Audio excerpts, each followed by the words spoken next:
Let's fucking go. You are listening to the Outlaw Apostle Podcast. I'm your host, Troy Neff. I'm the fucking guy. Whoa.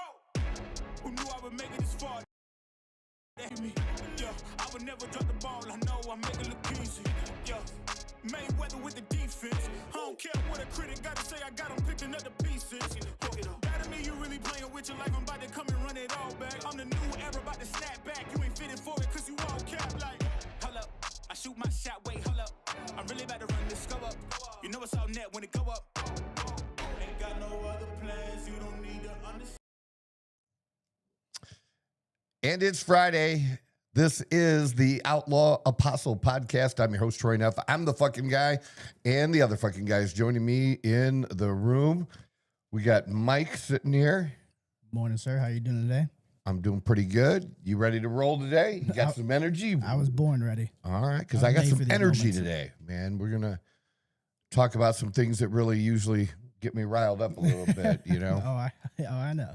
Especially when you have these expert studies and what it really means and how they use these things to just manipulate people. It's just crazy, but I see through all that bullshit, and I'm going to help everyone else see through this bullshit as well. And the man at the controls, of course, is Leo. Good morning, Leo. Good morning, Troy. How you doing today, man? Happy Friday, brother. I am good to go, man.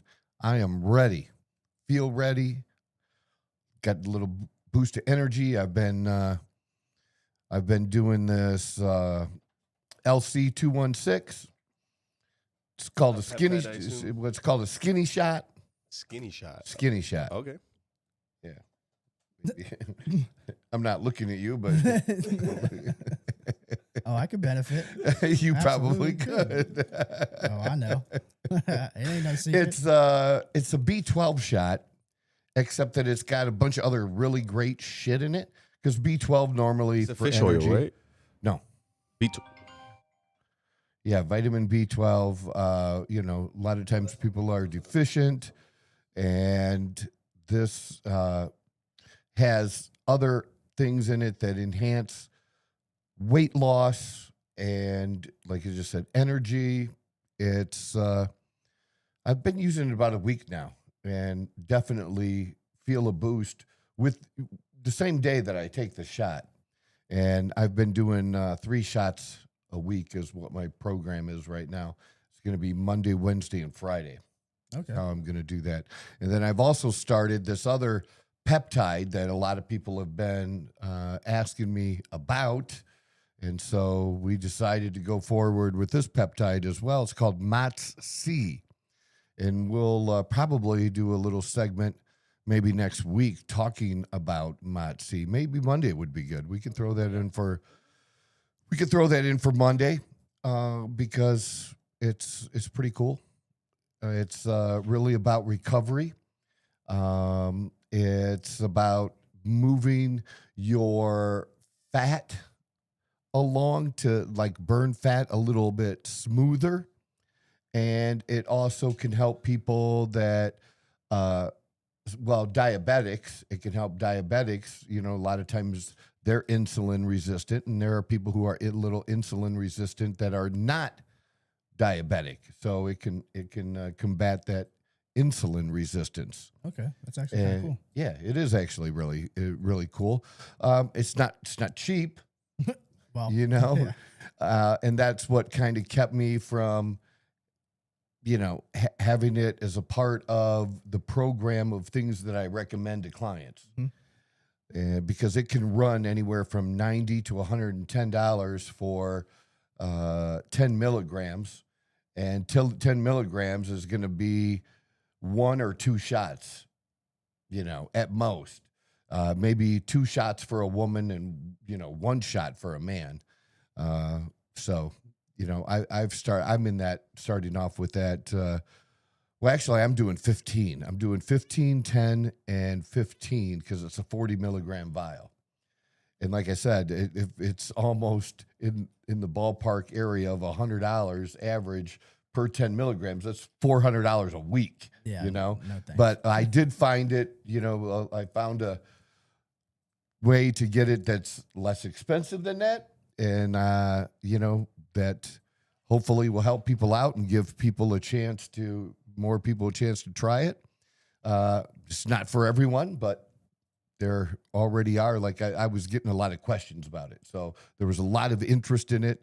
And so, good quality is what I care about for myself, and something that's reasonable at high quality too, So we found that. So that's what I've been doing and personally using. I've been talking about that on my social media.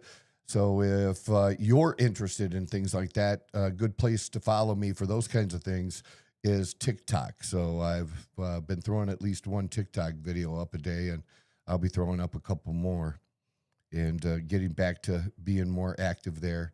They just had pissed me off. I was just so pissed at TikTok that I just said, fuck it for a minute. So, but we're going to unfuck it and move forward is what we're going to do. But I'd like to jump into things right away, and this really is in my wheelhouse, and we're going to talk about several things related to health and fitness today, and we're going to start with this new study that came out. It was basically a study that looked at the health records of 77,000 adults. And what they were looking for were the weight loss and health benefits of GLP1's. So like the Ozempic. And now the results of this study, they're coming back and saying that these drugs, these peptides, are just temporarily. They just work temporarily. That when people stop taking them, much of the weight loss then returns, and then the health improvements that they got while they were taking it, the lower blood sugar, their, maybe treating their diabetes and getting their AC1 in line, it helps with that, cholesterol, then go back to where they were before they started taking it. And I think this whole study and the results of how it's presented is just total garbage. And so that's why I wanted to share about this today, to give you a real background, to give you how I pick through this and what's important, what's not important. So they're saying, look, they continue working as long as people keep taking them. And there are some doctors that believe you can and should take them for long periods of time or the rest of your life in some cases. I am not in that space. I'm not saying that can't be done, but I do believe that if done properly, they can be used for a period of time to get the result that you want, and then you can wean off and then should be able to maintain that. And then, if necessary down the road, if you need to get back on for a moment or two, that can be done as well. And I do not believe that the results that they're talking about here have to happen, but I'm going to explain why they happen, right? So, they're comparing it like, look, it's a lifelong commitment, not just a one-time fix. Issues with the long-term use, around half of patients who discontinue the drugs within a year due to cost or side effects. Well, look, the side effects are usually based on dosage and people just not getting the help they need when they're using these to make the adjustments.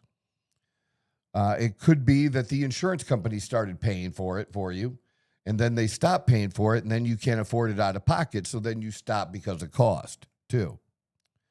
So that's one of the reasons people may stop, is just, for that cost, and why people have gone to the gray market and research compounds to look for these things. And we have to be very careful there. Is there good product out there? Absolutely. But you really have to check it, and most people are not checking it. They're not having it tested or figuring it out, whether or not what they're getting is the quality that it's supposed to be. And there's other benefits that we're finding as people have been doing these GLP1s, right? That have been helping people with their microbiome, with helping people that even have issues with addiction.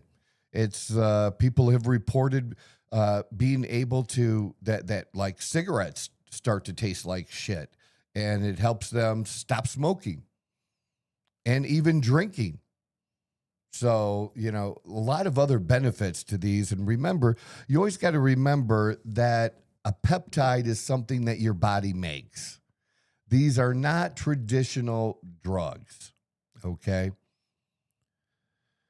So, muscle and body composition. There's evidence in the study that the GLP1s reduce overall weight, but can also reduce muscle mass, which could affect strength, metabolism, and physical function. And that's almost true. Almost. It can do those things. But there's a simple fix to these things. And I'm just going to bring up why this is all bullshit right off the top, is because if we started talking about just dieting and diets as we have for decades, and I don't care whether it's Weight Watchers or the South Beach diet or, any diet, pick one. I've seen people have success with multiple different diets, and I've had success using multiple different diets just to see how my body reacted. I've just always been that kind of person that experimented and to see, to find out what works best for me.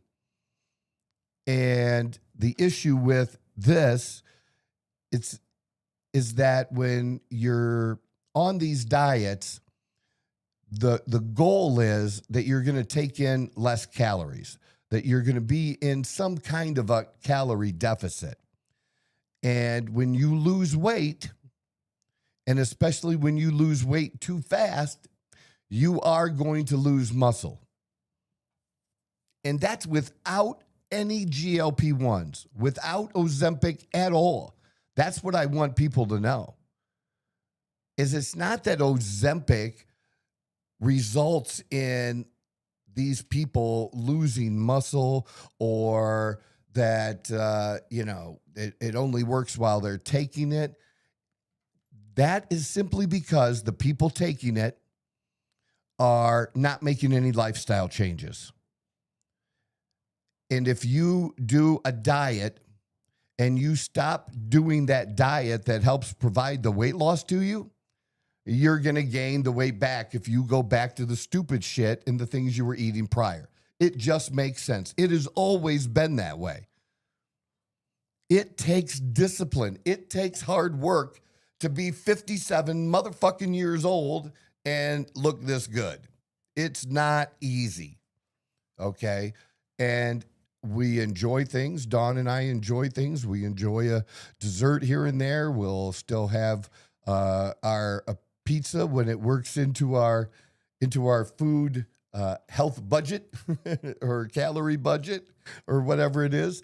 But we've learned how to be smart about it for us and for our bodies, and we know how our bodies work. For a while, when you're first learning this stuff, you can't do that shit. You got to stick to the game plan. And I mean really stick to the game plan. I just don't like how this whole thing is framed and trying to make it out like these GLP-1s. It's simply a tool. It's simply a tool to help in the weight loss or help you with your diet. You got to pick a diet on these peptides. You have to pick a diet and then implement that diet. And that means that diet should include high protein. So how do you not lose muscle on a GLP-1? What I usually have my clients do is take whatever their target weight is. So let's say they're, 190 pounds and they want to be 150. You have a woman that wants to be 150. And so if you take 70% of that, the 150, you're going to have 70% of 100, right? Is 70. And then half of that, because 150 pounds, the other 50 pounds, that's 35. So it's going to be, you add the two together, it's 105. This is pretty simple math, people. So that should be the minimum amount that you take, that person takes in for protein. You know, more than the average person does, but not as much as the gym rat does. And you can always do more. I'm just telling you that's a minimum. You can always do more. And it's very hard to overeat protein. It just is. You want to snack on some fucking protein. You know, make an extra burger and leave the burger in the fridge. Snack on that burger. You can do it, whatever it is. Or a protein drink. And you can drink some of this. It doesn't have to be all food. And I know there are people say, you got to eat as much. You do want to eat as much as you can in whole foods. But if you're not hitting the protein target that you need, and that can be hard, I can't hit my protein target really without using some protein drinks. I just can't. I would be so overly full over the time and not feel comfortable, but it is important. If I want to keep and maintain my muscle and even grow muscle, I need to be hitting that protein mark. And my protein mark, because I am a gym rat, is a minimum of 1 gram of protein per pound of body weight. So for me, and I've been around 208 right now, that means, you know, I need to be 208 grams or higher in a day, every single day. And again, if you're doing those things, if you're taking that much protein in, then you're not going to lose weight. Even if you're taking you're not going to lose muscle, even if you are also taking the GLP1, the Wegovy, the Ozempic. And also, if you're not taking one of those drugs, you want to be taking high protein in whatever diet you're using. You want the protein to be on the high side. And most people are not, they're just being told to eat less. Sometimes they're being told to eat whole foods, and I don't know that message really gets through, but we need to get that message through. Because again, it's very hard to overeat protein. And then if you're getting in that protein, and then for your carbs and your fat, if you're talking about things like guac or baked potatoes or rice or whatever for your carbs, even fruits, it's hard to overeat those things because you're already so full from the protein. And so you're adding in those other healthy choices that are good, but you're not likely to be able to eat so much of it that you're going to have an issue and be overeating and not losing weight. That's just simply how it works. And, it also talks about the surgeries. The bariatric surgery, people get the bands, they get their stomach stapled. That's permanent ass shit. And the thing that I don't like about those surgeries, I'm not saying it probably is appropriate for somebody who's over 400 pounds or something like that. But I would rather see most people take a GLP-1 than do that. Because you still need to exercise, you still need to focus on your protein. But if your stomach's stapled and now you can only eat in small increments, it's very hard to get the protein in these tiny small meals multiple times throughout the day. It's just very, very hard to do. And I've seen people achieve success personally. I've coached people to be successful on these GLP-1s.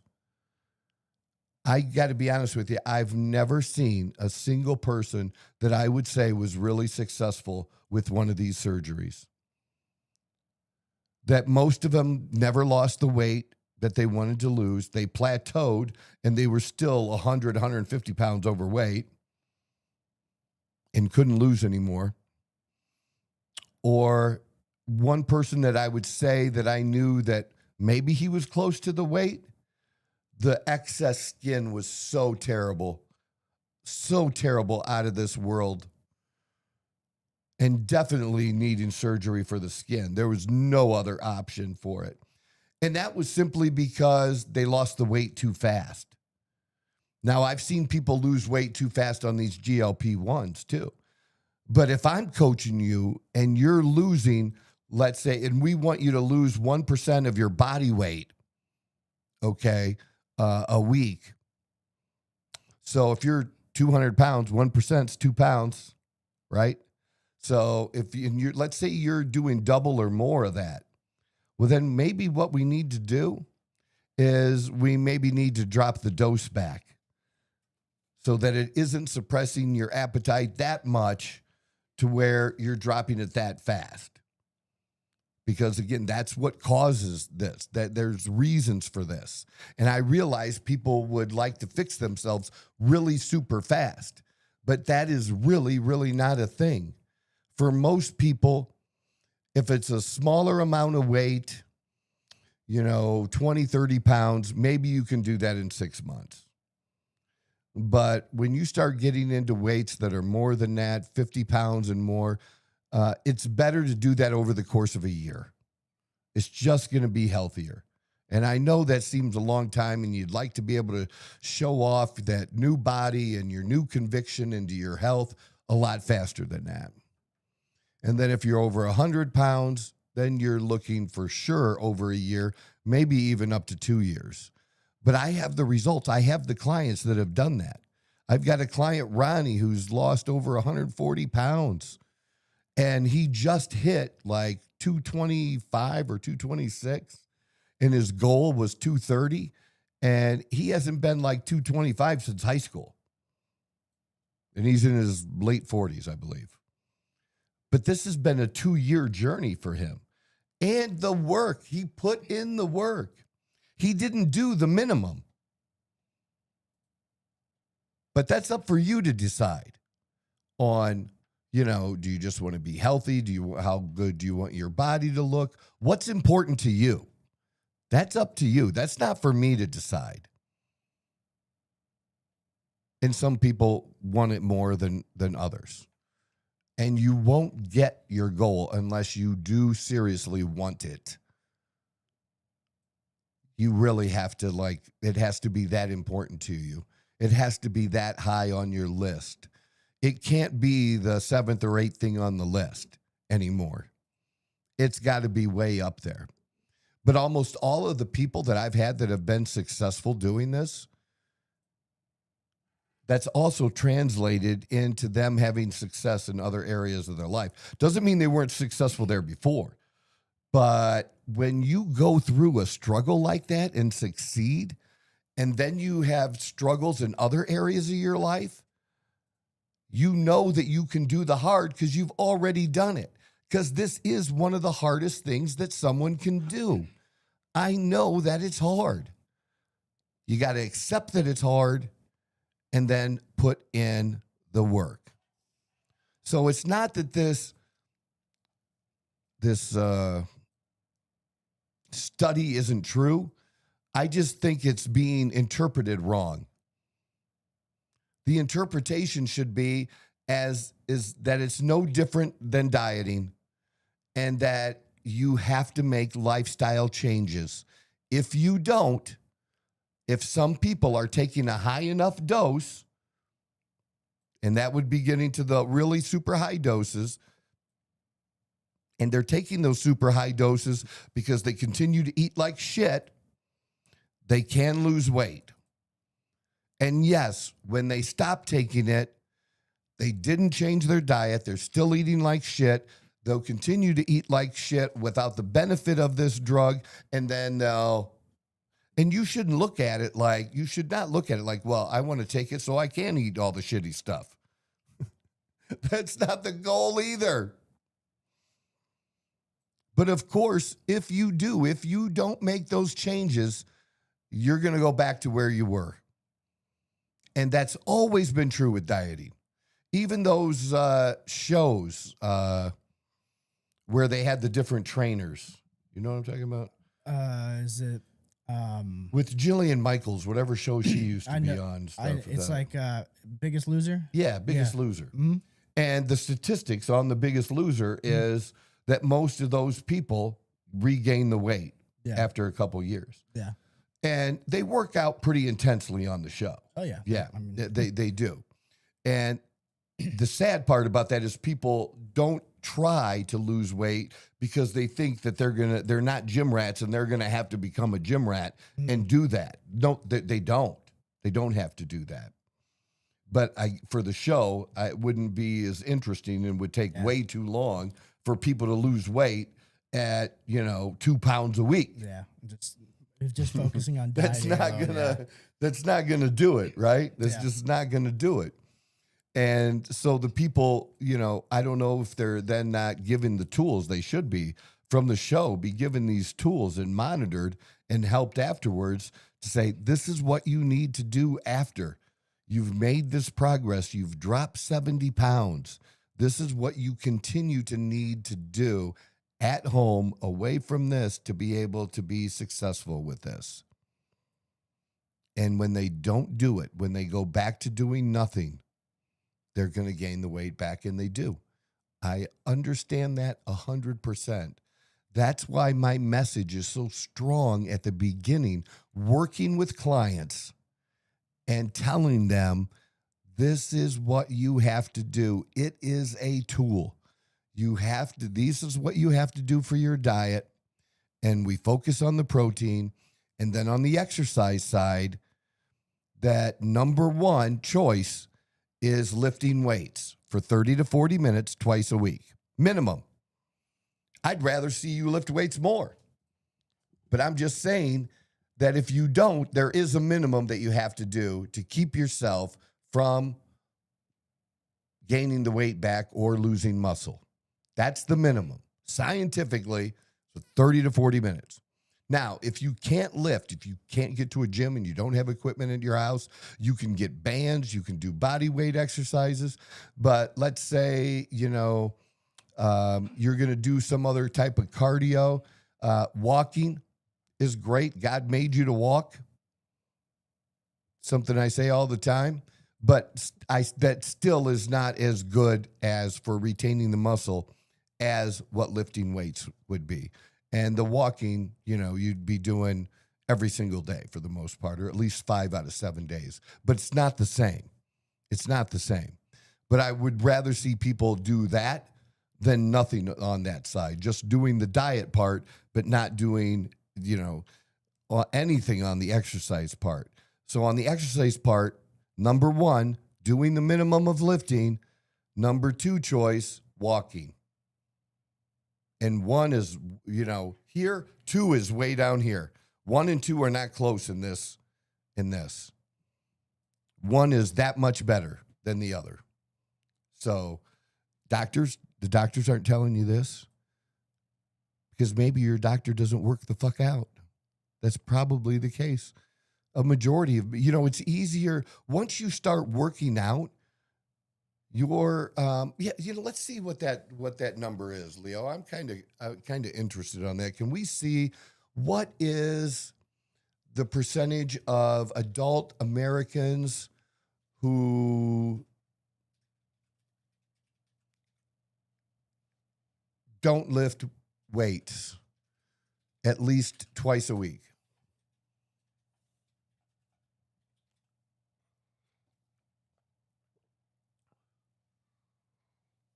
Approximately 60 to 70% of American adults do not engage in muscle strengthening activities such as lifting weights at least twice a week. I'm not surprised.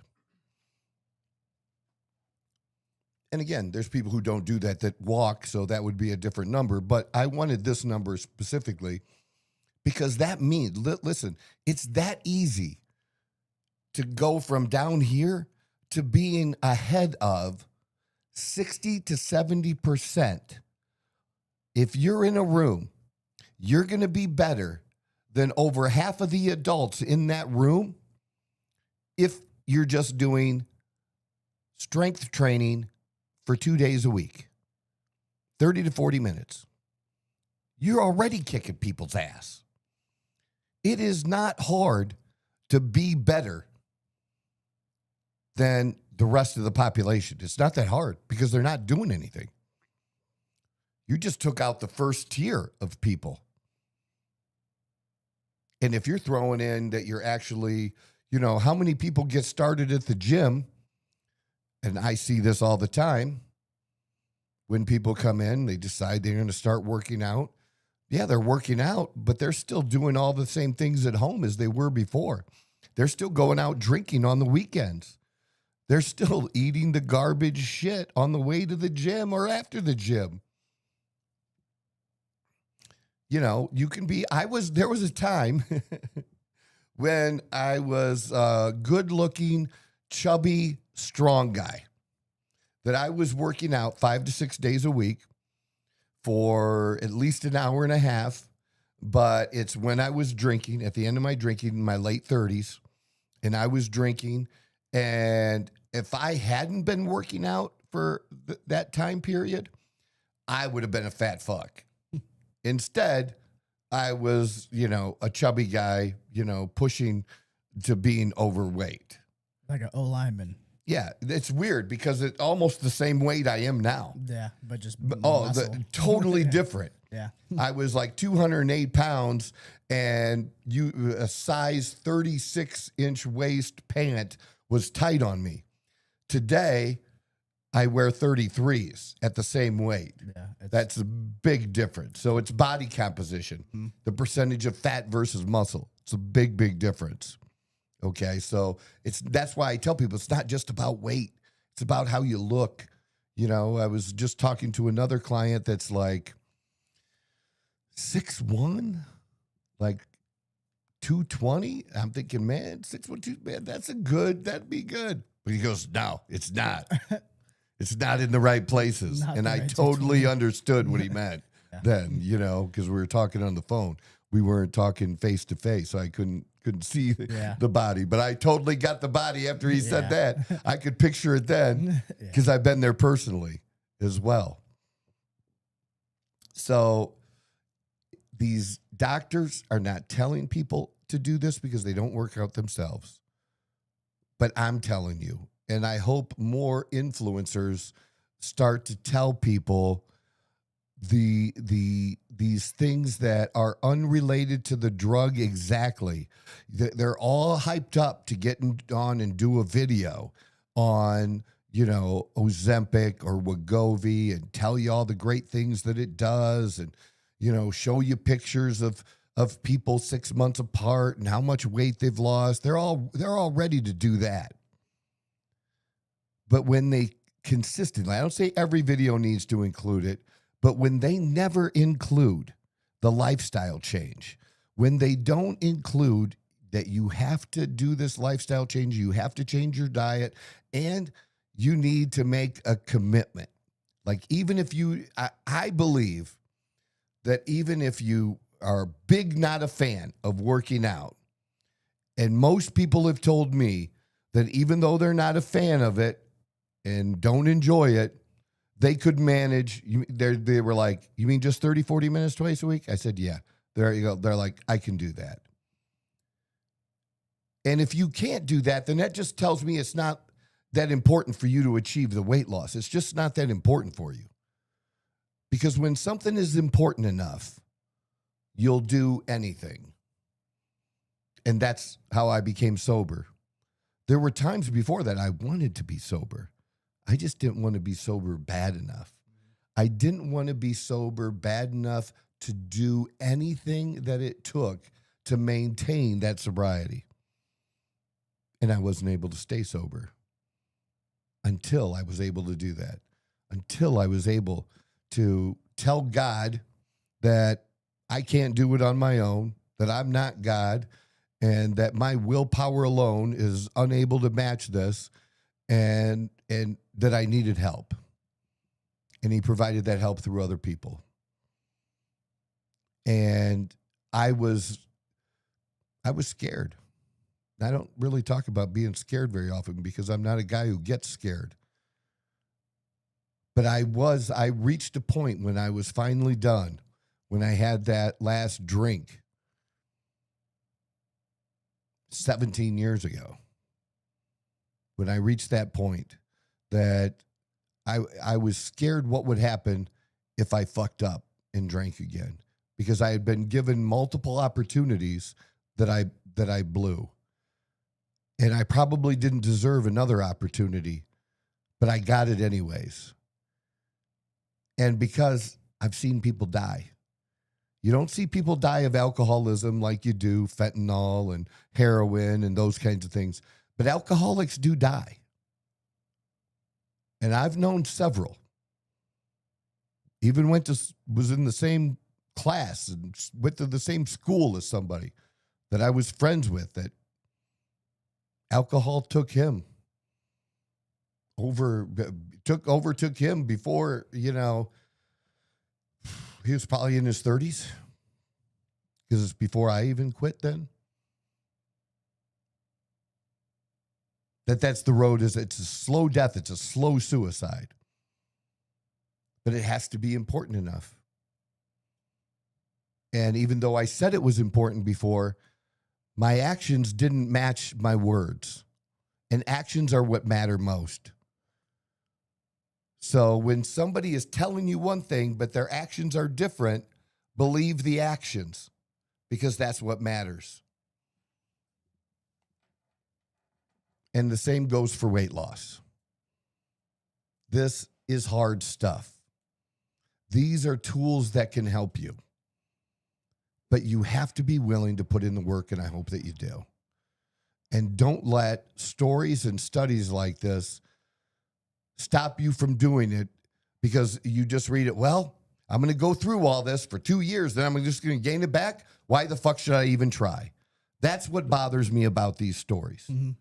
And that's why I wanted to highlight this story today, because those people that write this bullshit don't really realize how big a deal that is and the effect that articles like this can have on people. People are already having a hard enough time. And you're telling them in this story, yeah, you lose some weight, but if you can't stay on it, you're going to gain it back. You're fucked. Then people just say, why start at all? And I'm telling you, it's worth the start, that it's life-changing. And to change your life, you have to change your life. I know that just seems so silly, so stupid, so simple. Change requires change. All right. Then another story kind of go along with this is somebody that I'm actually very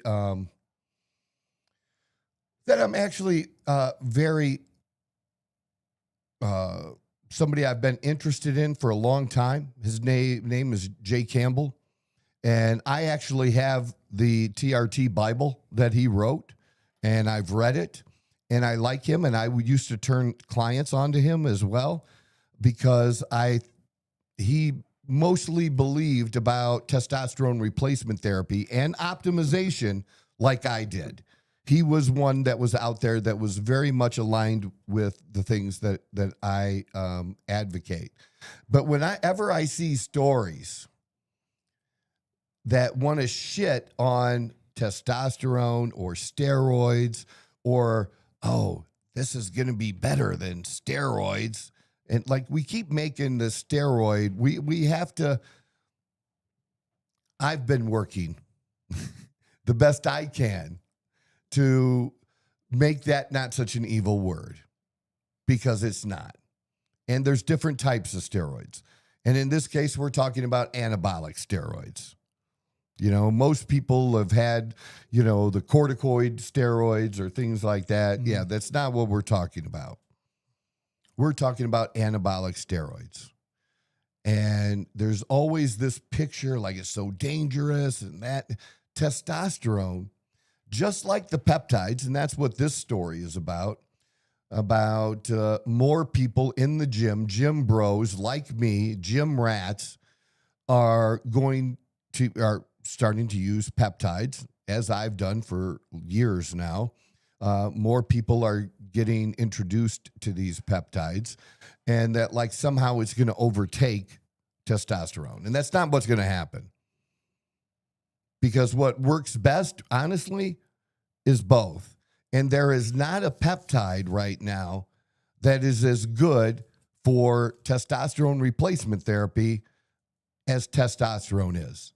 And yes, I'm telling you that HCG, that Clomid, that enclomiphene are not as good of options for treating low testosterone as testosterone is. And one of the arguments they try to make, obviously about peptides, which I make all the time, is that your body makes peptides, which is great. Guess what, too?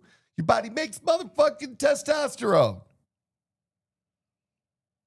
Now, I know we talk about, and there are those options available out there that are other anabolic steroids besides just testosterone cypionate or testosterone enethate. But I don't like the framing of this like this has been. While steroids have been used by bodybuilders for decades, gym bros are swapping them out for healthier option. So anybody can do anything to an unhealthy level. That can be done. That can be done with testosterone. It probably can be done with peptides as well. Or just wasting money, because so many people have no idea what to do with these peptides. They see a video, they see that the benefits that they may like themselves, and they just jump in and they order online, and then they don't know what to do with it because the company that they ordered from doesn't tell them. It's a powder a lot of times, doesn't tell them how to mix it, and they don't give them dosing instructions, which sometimes are the same for men and women. Sometimes it's different for both men and women. And there are some peptides that are better at doing certain things than other peptides are. Or they could be in the same category and one work better than another. But they don't know. And putting these peptide stacks together can add up to be pretty expensive. And I'm sorry, testosterone is cheap. It's cheap. So are other injectable steroids, like Equipoise, like Deca. And for those people who know. All right. So the idea that it's just going to be healthier and cheaper to use these peptides, it's just not the case. And I just didn't really like how this was all being reframed.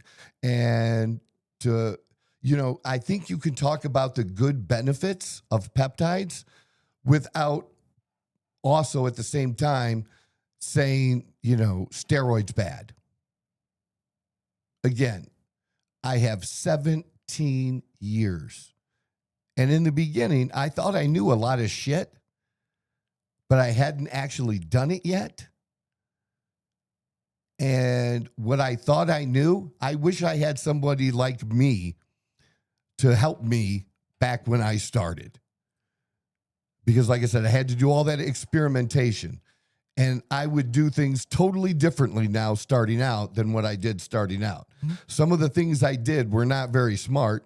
And so I can tell someone who is just starting, look, I did that. You don't have to do that now. You can have somebody through the consultations that we do that can walk you through what you can do to do it as healthy as possible. There's nobody that pushes getting lab work more than me. And finally, more and more people who are influencers and are doing videos, more and more people are telling people to get lab work done, which I think is absolutely phenomenal. I think it's great that they're doing that, because there were very few of us just a few years ago telling people to do that at all.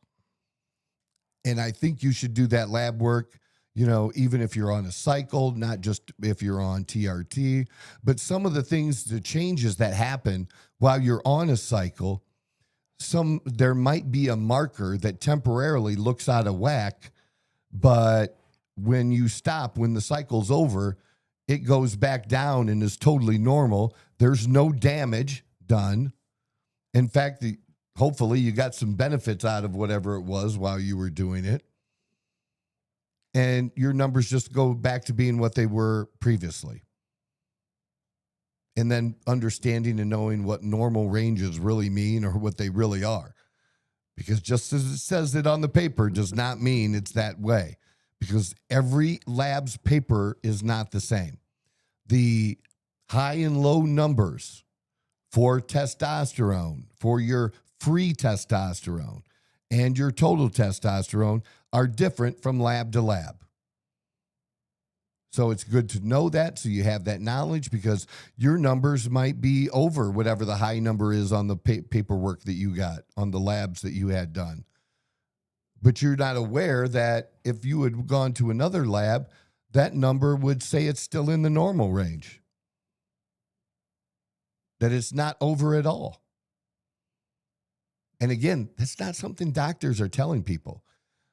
The doctors are going by that lab work like that stuff is basically been stuff that's been etched in stone like the 10 fucking commandments. And I promise you it has not been.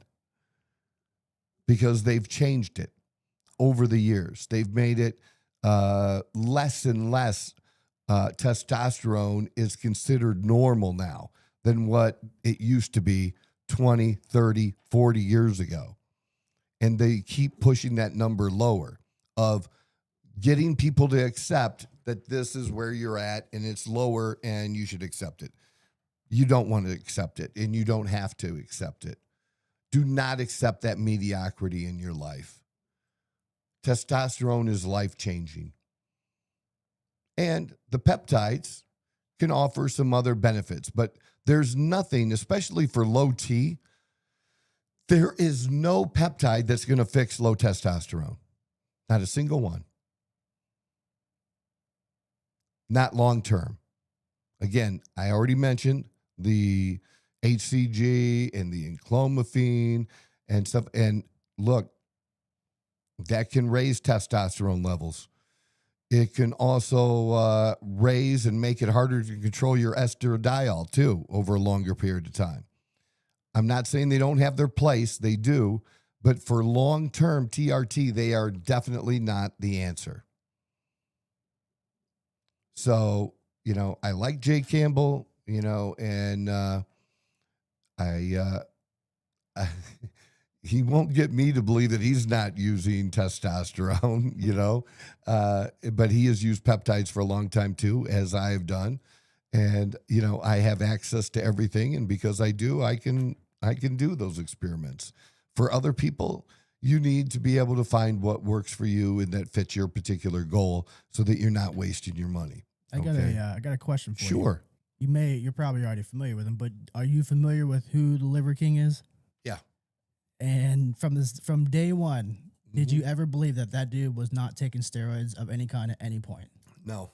How do you think he was able to convince all those followers and stuff to follow him, saying I'm doing this, just eating liver, this is all natural, when the whole time he was doing steroids? How are they not able to identify that?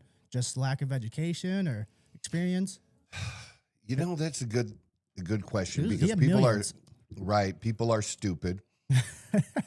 That's It's no different than, Michael Hearn. You know who Michael Hearn is? Yeah, I know. I'm not too well versed, but I know who he is. You know who he is. Yeah. And his thing is he's natural. Yeah.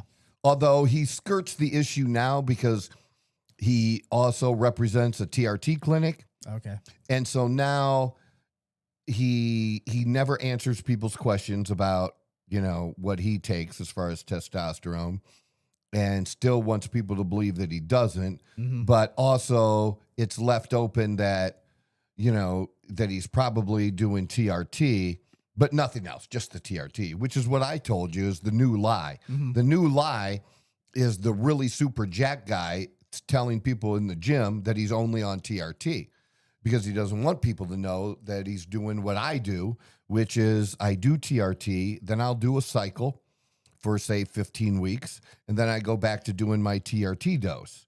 That the people, again, it's real simple. People want the credit for the work that it takes, and that even by taking these drugs, it takes an incredible amount of work. And people say, yeah, like everybody thinks, oh, I could look like that too if I took that stuff. No, you couldn't. You know, because I can take stuff and I can take certain amounts of stuff. And, you know, genetics are huge in it. Oh, yeah. Just like any other part, you know. There's very few people that you get fooled by. One probably would have been Ronnie Coleman. Oh, yeah. That when he started out, that it's very hard to do what Ronnie did. Jay Cutler. And Jay Cutler's the other one. It's very hard to get to become a pro natural, an IFBB pro. It's literally the hardest thing to do. And most guys will not do it.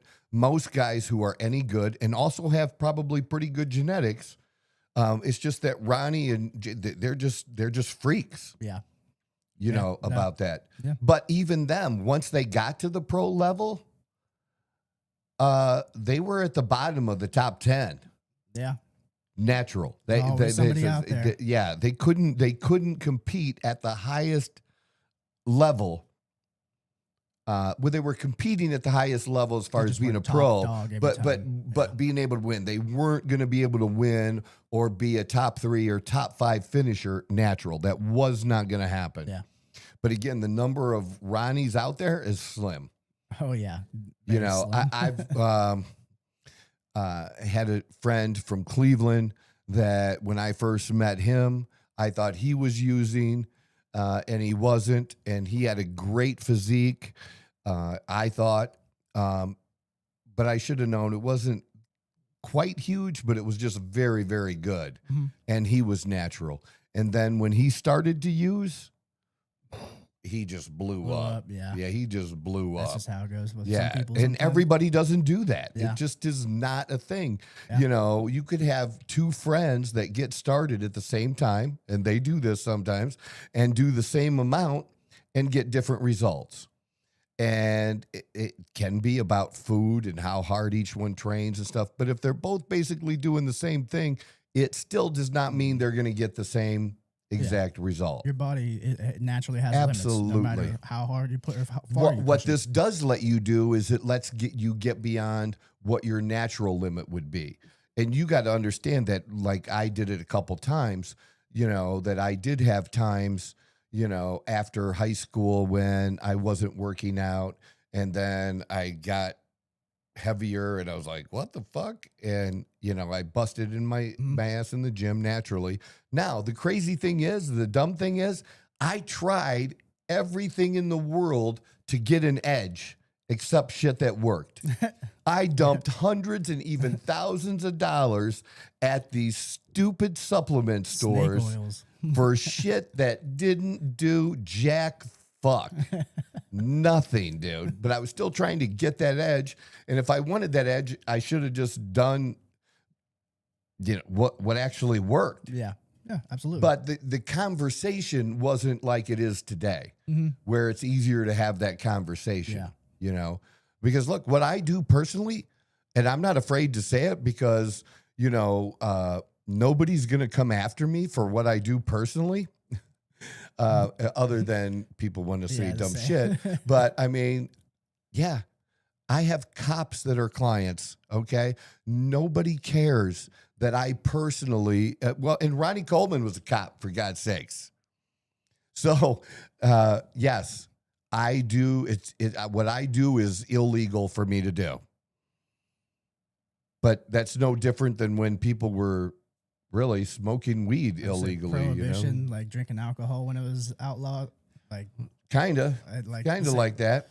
It's the main reason I brought up Liver King was because you had talked about how steroid has like this stereotype. Basically, everybody has a bad image of it, and it's people like him. Honestly, it's people that lie about it, or the WWE wrestlers. Like they that's what I feel like people imagine that you look like or want to look like if you say you want to start taking steroids of any kind. But realistically, I mean, I had a family member. She had surgery on her shoulder. The main thing they prescribed her was steroids to help get it, you know, back and working well. Now I know those two aren't the same things, but it's a stereotype that people like Liver King portray to where people are like steroids are bad. They're so bad. But really, Yeah, just eat they're the not. liver. It's not bad. Or like people with sports, like sports fanatics. We've had that conversation, but they're PEDs and stuff. People associate steroids with PEDs and stuff like that. It is PED. And it should be monitored. It should be done the right way. That it's nothing to play around with and just fuck around with, that there can't be consequences if you don't do it correctly. But there's way more information out there for the average person to do it now than ever before. Now, I know that comes with a lot of bad information too. I get that.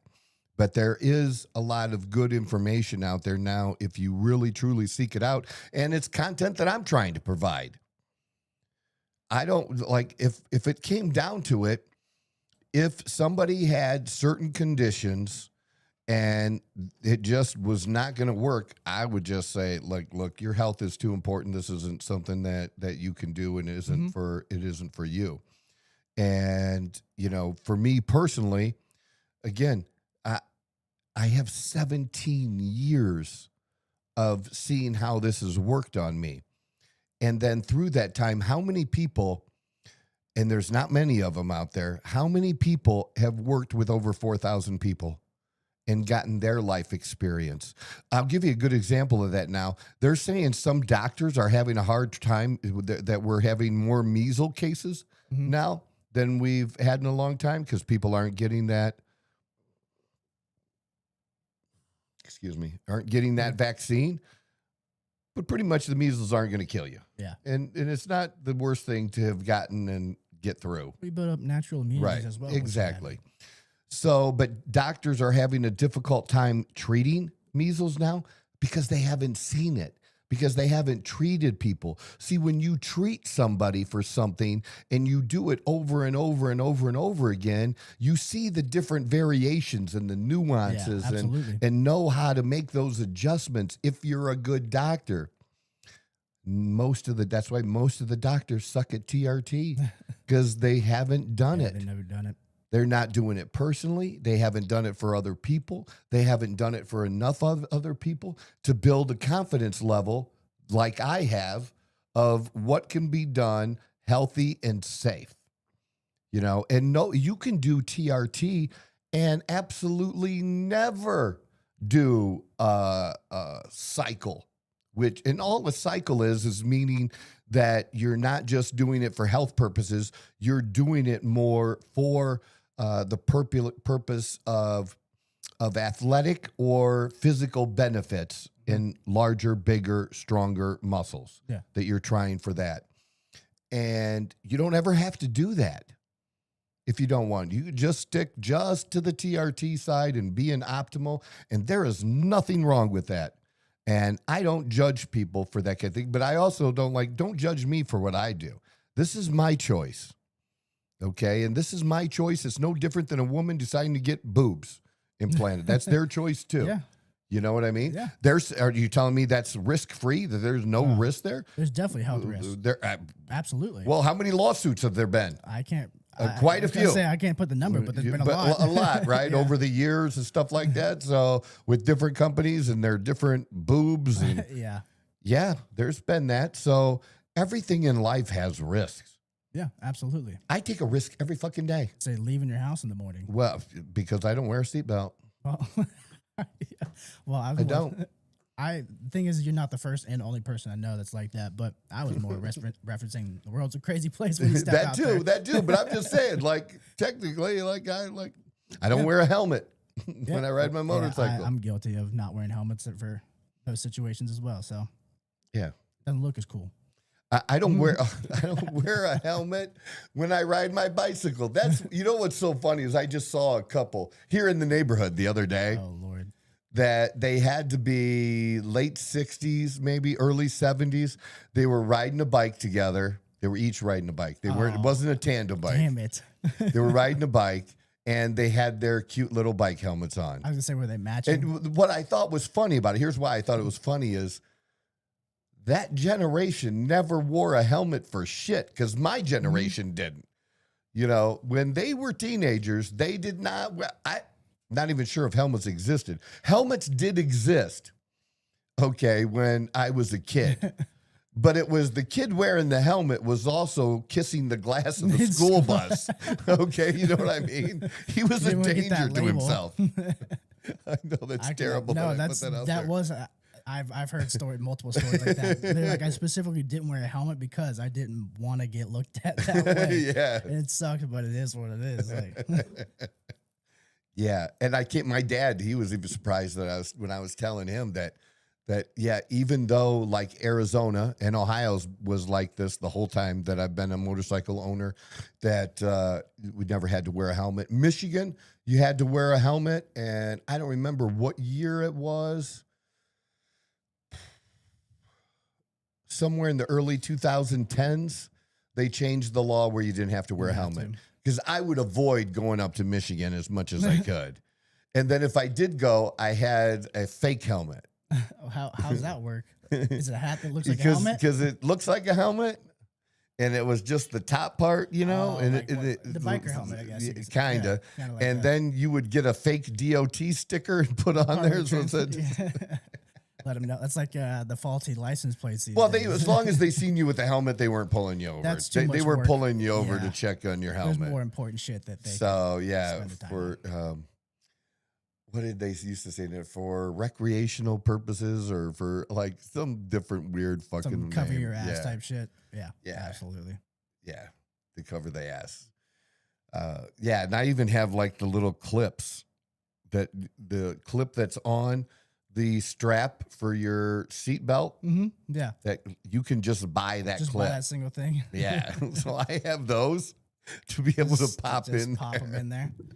Well, correct me if I'm wrong here, but they didn't make wearing a seatbelt like a federal law until like the mid '80s, right? Dude, they didn't even have them in the cars. And then like drinking and driving shortly was like not too much longer after that, where they said that because I remember seeing a video of this dude in Oklahoma. He was so pissed. He was like, "Government's gonna tell me man can't get off a hard day's work, crack a couple beers when he gets in the truck." And I thought that was like the funniest fucking thing ever. Because you gotta think, like, to us it's so normalized, but to them they're like, seatbelts? Now you can't drink while you're driving? What the fuck kind of country is this? And like bunch of Nazis. Yeah, that's what I'm saying. Like bunch but we didn't use the word Nazis back then. We used commies. Commies, yeah. Damn commies. Exactly. Communists. Exactly. That's the type of country they thought we were in. Republicans need to bring commies back. We need to start calling the liberals commies. They do. Like it just doesn't catch fire like it used to. Yeah, we It's need hard. to make that catch fire again. It's there's like this whole like section of the internet where like they're like in America, but they're just so different than everybody that they're communists and they take pride in it and everything like that. But if we could probably prop somebody up from there, maybe it might be able to catch fire, and then we can just send them barreling right back down to the bottom. Just use them. Oh, let's see. What do we have? What's our next? What do we have? How about like let's do your On this day? on this day. Can we do that? Yeah, I love how this has been dubbed your. Everyone's like, yeah, we'll do it just to please this guy. It's all right. I'm a hard man to please. So, so looks like we got quite a few interesting events here. 837. I didn't even know we were recording that far back, but 15th recorded perihelion passage of Halley's Comet. So in 1837, they recorded as the 15th. How far back was the first Halley's Comet recorded then? Because I kind of figured we didn't start recording shit like that till like the 60s, to be honest with you, 50s. Well, astrology goes back to ancient civilization, so that stuff has been recorded for thousands of years. I'm going to keep it a beam with you. You're right 100%, but I'm not going to trust everything that they say. Like they probably was a Halley's Comet, but they probably thought it was like some god coming down to No, they called it something different, but no, especially in Western ancient civilizations, they were more of like star people. They weren't calling them gods or anything like that. They were legit like looking at astrology and the different whatever. Well, that's what would get you burned. Holy at the stake cow! back Where in did you England. find these? Yeah. Well, this is just on this day. It's this website we use. They kind of they pull some deep They cuts. get some pretty obscure shit. Yeah, some real Yeah, deep cuts. they'll go from the earliest to the latest. So you can just scroll down and you'll see more and more All right. recent stuff. Let's scroll down a little bit. Yeah. 'Cause This King Henry, well, the King Henry the fourth. Oh, you can go up a little bit. Back to King Henry. Up more. All right. So on this day in 1594, King Henry IV crowned King of France at the Chartres Cathedral. Only French monarch to be crowned there, which I don't know the significance of that, but he's still the only one to be crowned there. So interesting. So we have the Battle of Elmina. The Gold Coast Dutch Vice Admiral de Ruyter captures Fort Cormanton from the English. Holy crap, 1665. Yeah, we can go down a little bit more. The Holy Roman Emperor Leopold I orders all Jews expelled from Austria, given until August to comply. Oh my lord, I probably shouldn't have read that one. But you know what's interesting is actually we had when we first did on this day, when we were looking at it, there was also a similar thing happened with the Jews, but they're being kicked out of Venezuela. Really? It's quite the rabbit hole to go down. But let's see, 1801, Washington, D.C. placed under congressional jurisdiction. 1803, of the Great Fire in Bombay, India. Argentine history. 1812, the flag of Argentina, created by Manuel Belgrano, is first raised at Rosario. Oh, that's actually pretty cool. And then Symphony Number 8, Ludwig van Beethoven, Symphony Number 8 in F major, premieres in Vienna, which is actually kind of crazy that that's in 1814 and that still gets plays like. Oh yeah. To this day. That's how you know you were just fucking great at what you did. 1816, the Dutch regain. Oh, if you scroll up a little bit for me, the Dutch regain Suriname from the French after the defeat of Napoleon, which is very significant because we all know how well known he's known as the military strategist. Have you ever watched a movie with him? Yes. I watched the movie. How did you feel about the movie in terms of how they portrayed him? I don't know. I don't really know that I had something to compare it to. Well, my only thing is what's your thought on it? My only thing is that they focused less on how much of like a genius he was when it came to military strategy and just war. And they focus way more on his personal life with the fact that he's just a major cuck with his wife and he's just a super. He's very sensitive. They made him out very sensitive, very docile, laid down. But they didn't really highlight as much as his accomplishments outside of. I'll say that. I'll agree with that. That I didn't think there was enough war shit. Yeah, that's what I mean. That's the main. Like I still think it was a good movie. Joaquin Phoenix is like one of my favorite actors, but in terms of hitting the nail on the head completely, I just think they missed and they focused too much on that aspect. Yeah, because I think most people went into it wanting to see more of the war stuff. I don't think they were expecting it to be such a drama. This is pretty cool. 1827, first Mardi Gras celebration in New Orleans, and it's still going strong to this day. They've been showing tits every year since. What do you think they threw back then instead of beads? They didn't have beads? Beaded necklace? 1827? I can't. They probably had beads. I say I can't confirm or deny if they did or didn't. So we have 1844, Dominican Republic gains independence from Haiti. Actually, did not know that was a fact at all.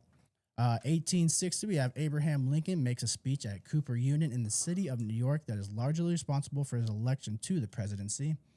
We have 1861, Russians shoot at Poles protesting Russian rule of Poland in Castle Square, Warsaw. Oh, look at this. 1861, U.S. Congress authorizes first stamped newspaper wrappers for mailing. What a just absolute momentum-shifting time in our country's history right there. I mean, think how different life would be if we didn't have stamped newspaper wrappers. All right, so we have 1864. I'm assuming this is from the Civil War as well. Sixth and last day of the Battle of Dalton, Georgia. About 600 casualties. Actually, I don't know if you're aware of this, but I was born in Atlanta, and I lived there for the first 12 years of my life.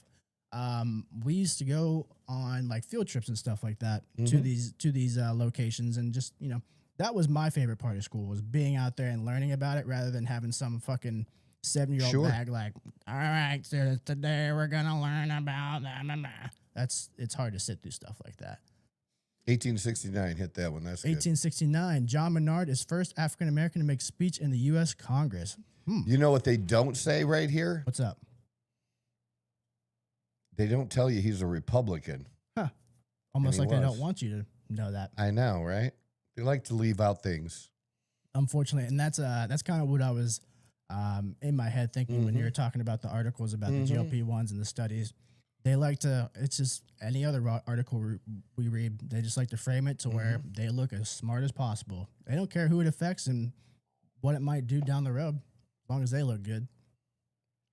All right. See anything else kept catching your eye here? Oh, 1872, Charlotte Ray, the first African-American woman lawyer in the USA, graduates from Howard University. That's very interesting, actually.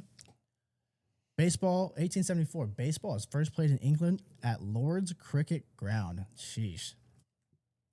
Yeah, I'm not seeing anything else of Yeah, we gotta too much get significance, but there's a lot of stuff that happened today. Good lordy. Here's a cool one. First National Radio Conference, 1922. U.S. Commerce Secretary Herbert Hoover convenes first National Radio Conference. 1925.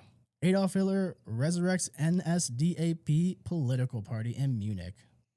I'd say that's probably the most significant one. But other than that, I think we're good. There's nothing too insane going on here. But good to know. I actually did not know that the Dominican Republic needed to gain their own independence from Haiti. Not aware. I thought Haiti was always the ones fighting for their independence. Haiti's just a shithole. Oh, absolutely. We watched a documentary in school, and like we were talking about. I like the Dominican though. Oh, it's nice. Yeah, it's just crazy that half of an island is one way and the other half of an island is the other. Yeah. Unfortunately, so. All right, back to because we've focused on a lot of health things today, and this just happened the other day. And I've talked about this. Leo probably remembers me talking about Casey Means and Callie Means, her brother. And those two are very much responsible for bringing RFK Jr. and President Trump together. And that they weren't really they weren't MAGA.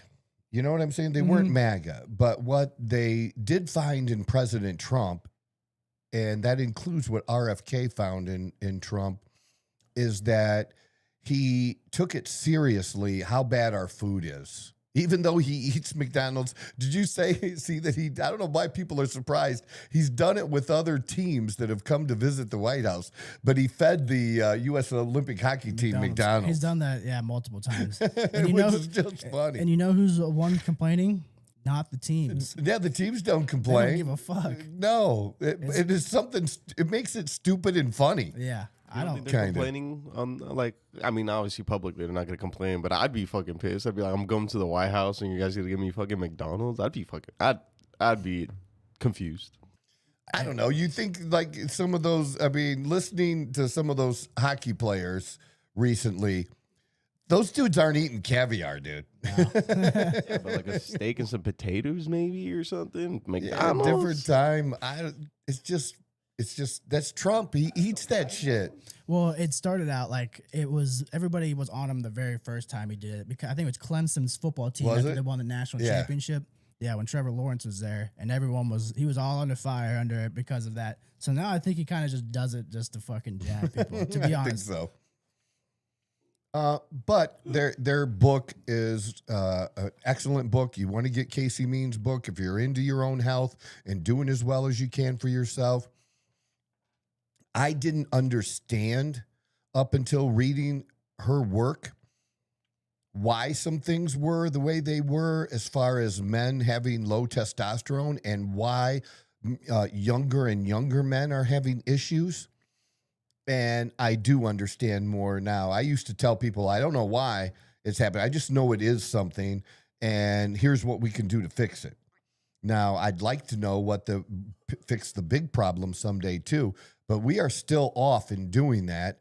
And they are trying to make it harder even for this group to do that. But it has to do with the pesticides that we allow here that other countries don't allow. Excuse me. It has to do with the dyes and chemicals that we allow in our food here that they don't allow in other countries. You know, I think the list in other countries is about 800 long, and ours is about 10,000. And so we have over 9,000 different types of chemicals and things that we allow in the food that other countries don't allow, that really are not good for us and causes these other health issues. What does that do? It keeps us very sick.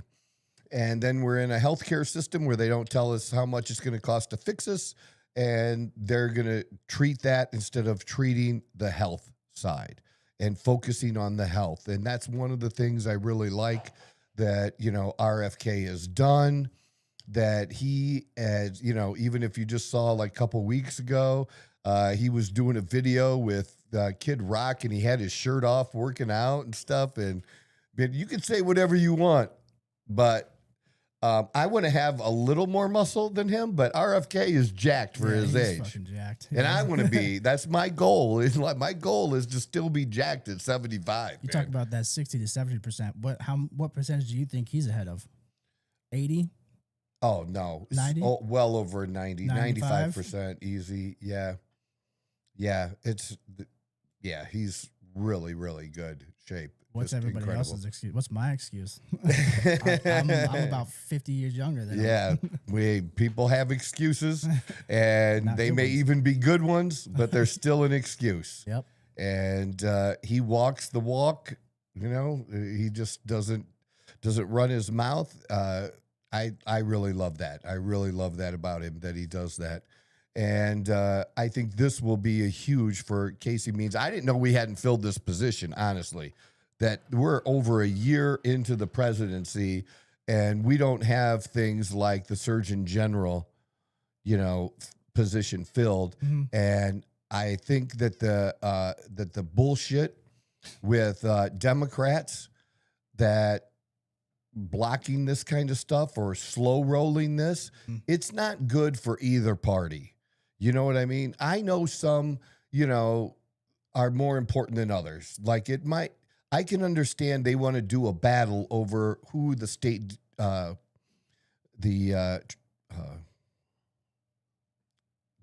of the state, like Marco Rubio. That's what I was thinking.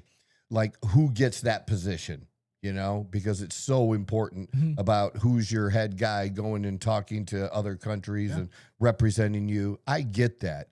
But generally, I still think, and even in that position, unless they are super, super extreme, that, look, whoever won the election. And they deserve to have their people. And when Democrats win, they deserve to have their people. And when Republicans win, we deserve to have our people in there.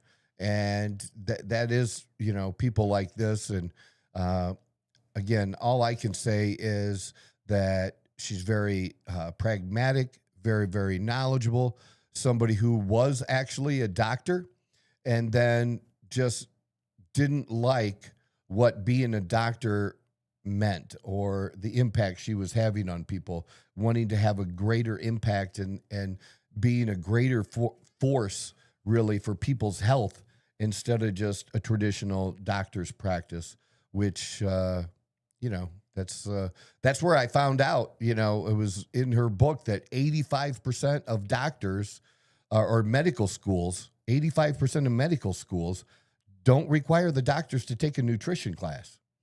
Why the fuck not? 85%, dude. Exactly. But we have to present exactly 8,000 forms of ID to be able to shovel fucking snow. Makes sense.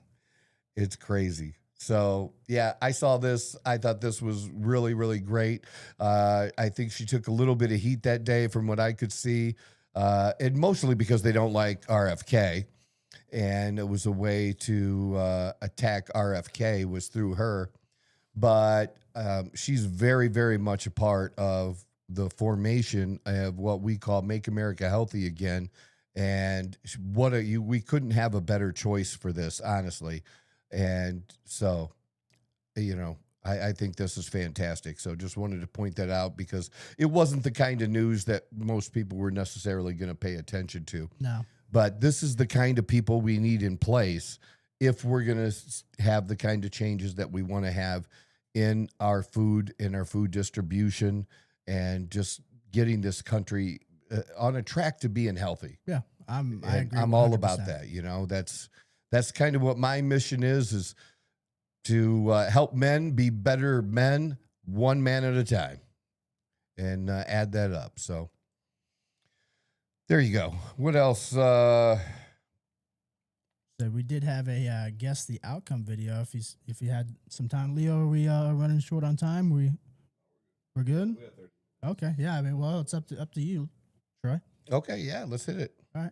Well, you had that LeBron video. I actually haven't seen this that you sent Leo, so we can take yeah, you got to see this, man. I just threw this up. It caught my attention. Not my goat.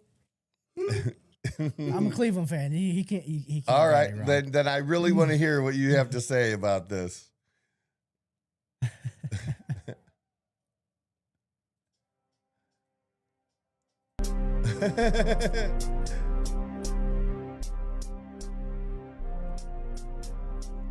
He always makes it look like he got hit in the face. Absolutely.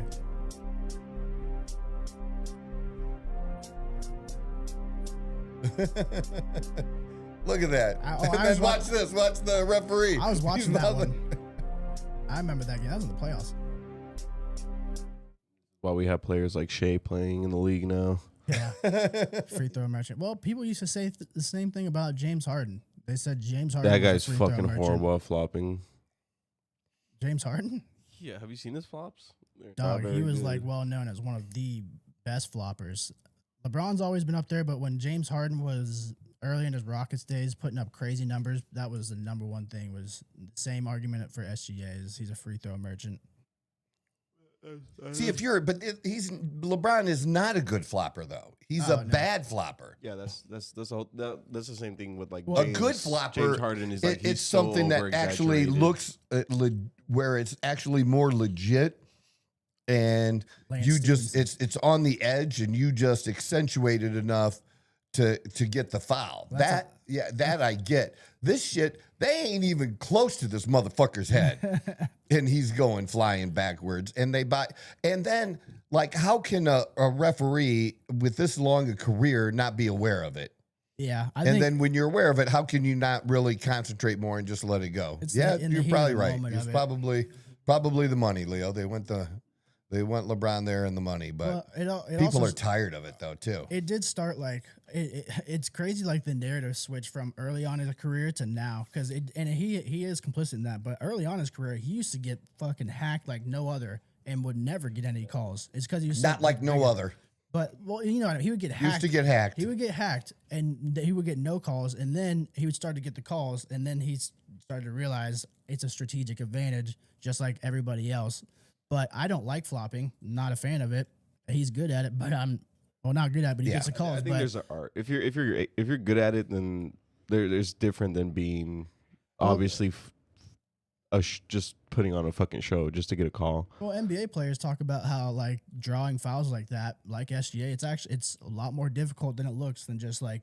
It is very difficult. I mean, coming from soccer, I mean that's one of the biggest things, right? Is like if you're known as a flopper, people are gonna sit there and make fun of you all day long. But if you can get away with flopping, it's a very, very hard skill to get down properly. Well, yeah, a lot of times you're having to use other people to make it look good. You have to use other people's momentum in your favor while also not actually getting fucked up. Yeah, it's not. That's the key part right there. Not getting fucked up. Because then it's like, then you're not flopping. You're actually just getting fucked up.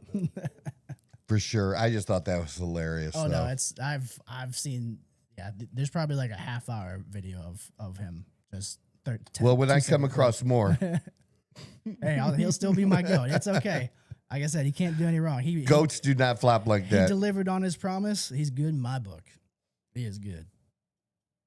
Hey, I'm all for him going back to Cleveland and having one last season. Just get him the fuck out of LA, please. Please. With open arms. Come back, LeBron. Yes. Do that. What else did you have? This is a quick, I think 10-15 minute video. It's just gonna Sure. So basically it's just gonna play you a little first part of the clip, and then it's gonna give you 3 options of what is going to happen, and you will then decide on your choice. Okay. And then it will play the video afterwards. I believe it gives you like 10 seconds. So Okay. you can take a little bit of your time, just don't take too much time. All right, I got it. I'm on it. All right, so let's I'm see. on it. Let's see. And this is off of YouTube. Shout out Guess Ready the Stacy or whatever. Your just task selling is your to video. guess the ending of the video by choosing the correct answer from the Are 3 they going to proposed copyright options. strike us? You will have 15 seconds. If they do, we sue. The It's okay. player receives 1 I'm point with for it. each right answer. Remember to write down your points. And when the time is up, you will hear this signal. Like silent. Ready? It reminds me of Gong Silent show. Library, Go. bro.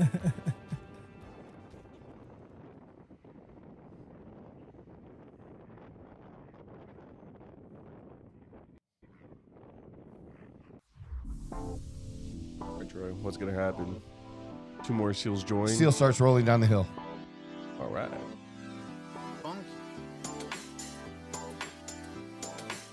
Alright, so the Silent Library noise.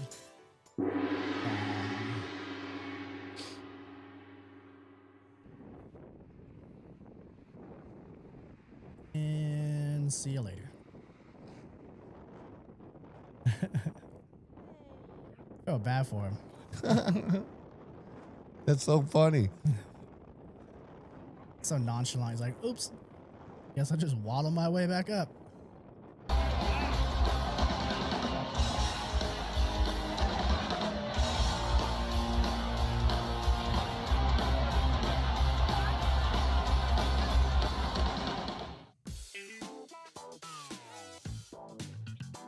Head catch on fire. A man like falls on the singer's head. Okay. That's out of the left field, but let's see.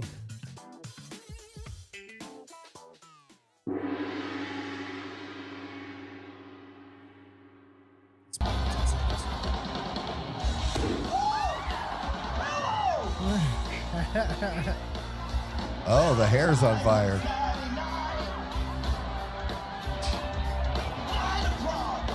The show must go on. That is crazy.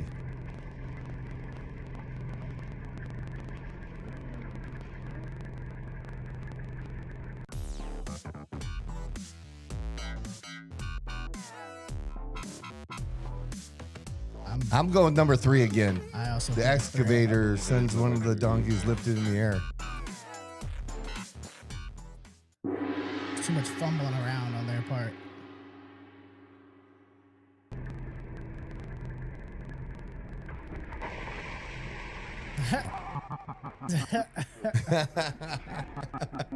Dude, that donkey's like, what the fuck? You gonna fucking. Oh. This one doesn't have any sound.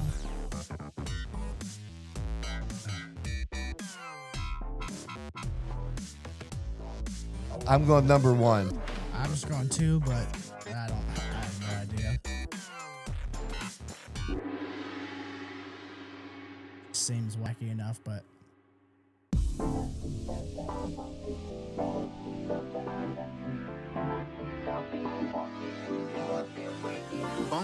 it is a chicken parachuting out of plane. No way. That is Dude, it landed perfectly. Hit the ground running. He's like, I'm getting the fuck out of here. That's chicken abuse, man. It is.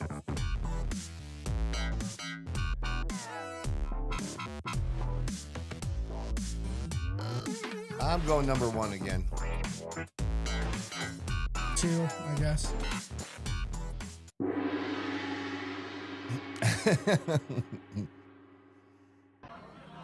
The 1 does seem like the most likely one.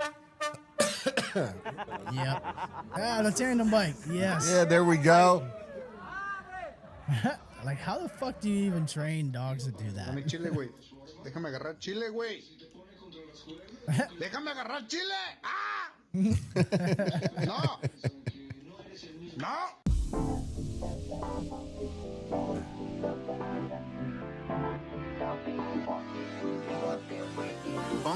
I'm going number 3. I think 3 seems like the most logical one, but if this thing screams caramba. No. No. Dame chile, puto. Ah. Of course, the Mexican threatened him with a knife. That was so racist. That was funny though. That last one. It was. He saw shit was sweet until I that think I knife got came 4 of them. How many were there? 7? 6 in total. 6. Six- I only six in missed. total. I only missed 2. Yeah. All right. I don't know why the chicken parachuting one. I just couldn't believe the chicken parachuting. I just like. It just seemed like crazy enough, but like not outlandish. I don't know why that worked out in my head. I guess it wasn't too high up that you could do that, but Yeah. oh, I guess the chickens do kind of float, so it kind of like break their fall almost in a way too. I mean, obviously it had the Parachute. the Yeah, that parachute, helped out. yeah, that a lot 100%. for sure. I would just love to like be watching it with people from PETA or something, you know, Oh with, my Lord. with animal rights activists, be like just to see them like lose their Just fucking mind. Yeah. Yeah. How the fuck are they still around? Like I nobody takes don't them know, serious. Like I feel like enough people do enough for animals without them to the point where they don't need to exist. I mean, You would think, yeah, you would think, but who knows? Maybe it's a but money you know, laundering their firm. mission is till everyone is vegan. Yeah, good luck with that. Yeah, for sure. I think there's 3 people at this table. All right. So I wanted to focus on health today, which we absolutely did. And hopefully that was beneficial to some of you.